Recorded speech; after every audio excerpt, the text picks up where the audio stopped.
an executive director at EMET Hill, a Pan-African company with a vision to help organizations build legacies that transcend generations through the integration of sustainable practices. I'm currently based in Nigeria.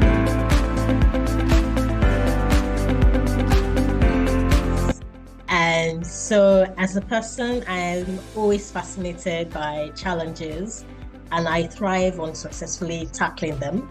As a child, even though I was barely 5 feet tall, I wanted to play basketball. I wanted to be a race car driver. I wanted to be a jockey. And that's always because in my mind, I want those challenges and I want to chew them up. So and that has helped me even professionally. So it helps me persevere. It helps me chase those transactions that have never been done before. It helps me to ignite my superpowers of creativity and innovation. So yes, and yes, I've also always wanted to be an author. So I'm an aspiring author. I love weaving fictional tales with unexpected endings and plot twists. So, and I've been encouraged by family and friends for years. So this year, I'm finally doing something about it. So the next time you hear about me, I just might be an author. I'd like to see an ACGC that is first in mind in three major ways. First in mind when governments and organizations are looking for experts, policy experts, and looking for input into policy making.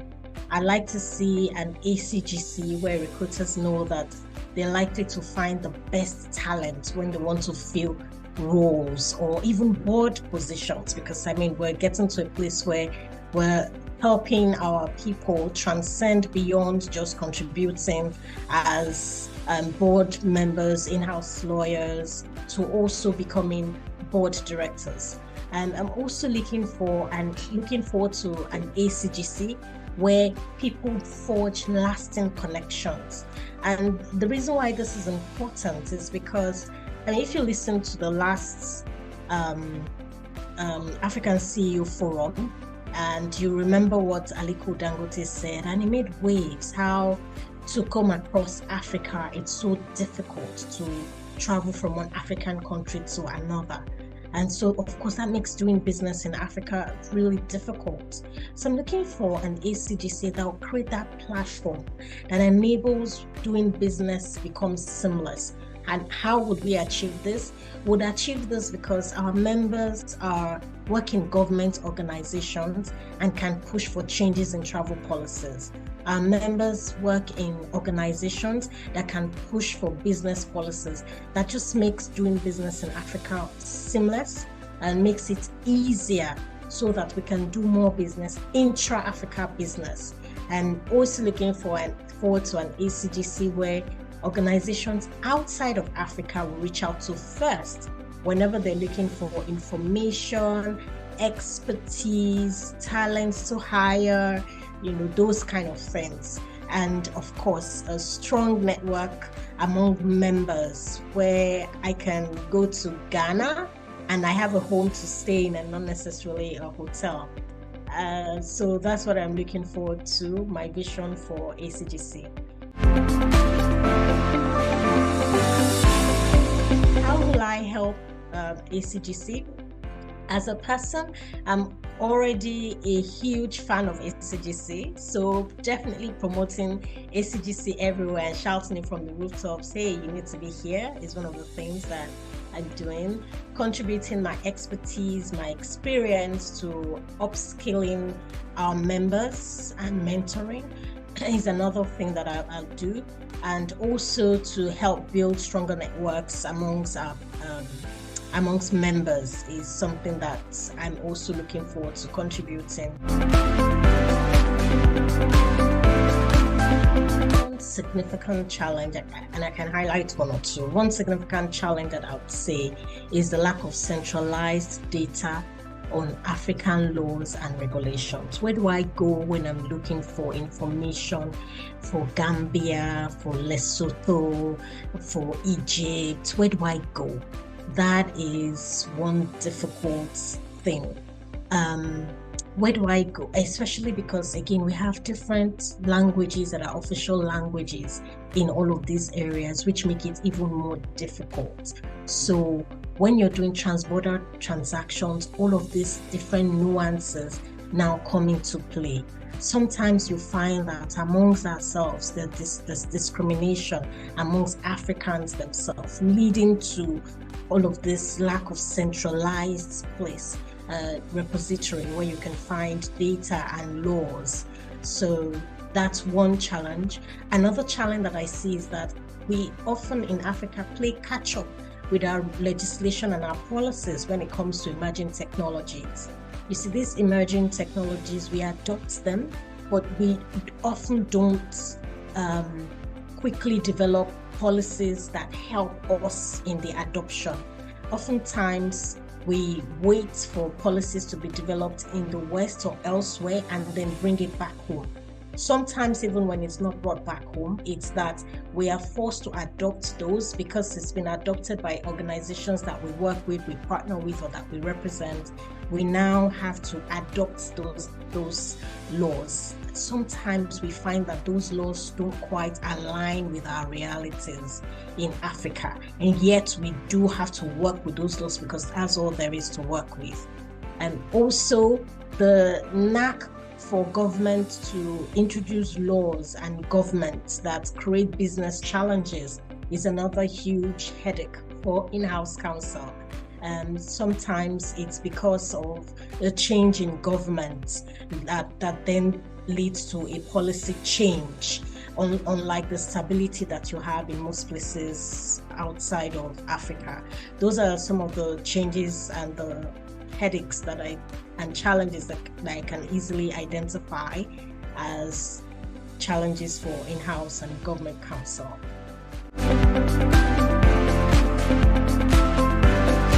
I think ACGC already does quite a bit in this area, and which is one of the reasons why I'm passionate about the ACGC and growing our network. So one of the things that the ACGC offers to members is networking. It can bring together in-house and government counsel in a place where we can now collaboratively develop policies and laws and legislations that are beneficial both for government and also for businesses. And also the training and the advocacy that ACGC provides helps to influence decision-making processes. So if we did a training, if ACGC did a training for government counsel, as you can imagine, that helps to influence their thought process and helps them to see how the policies that they help to make in the organization affect the organization. So that helps. I also know that ACGC has partnerships that gives us access to digital repositories that are up to date and provide information on African countries. The fact that you can also have colleagues in different media organizations across Africa that you can call or send a message to and say, please help, I need this information in your country, is fantastic. I know that you can speak to any ACGC staff and say, I'm trying to find somebody in, I don't know why I keep saying Lesotho, in Lesotho, and you find that, they look through the database and they do an introduction, seamless, fast. That's something that was not really available before. Now you have personal interactions with people across industries. This helps with legal research, it helps with compliance, so it directly impacts and affects our work. So I think those are some of the things that ACGC, and most importantly, the member spotlights that ACGC does is fantastic, and it's a game changer because now it highlights and throws up the expertise of distinguished counsel, so that now I know who is an expert in ESG in Ghana, who is an expert in financial transactions in Egypt. Those member spotlights help. And of course, if an organization were looking for an expert in one area or the other, it's not hard to find because of those member spotlight, and the fact that ACGC promotes this across many platforms is quite helpful. So I think already we're doing that, and I know that we'll continue to do more.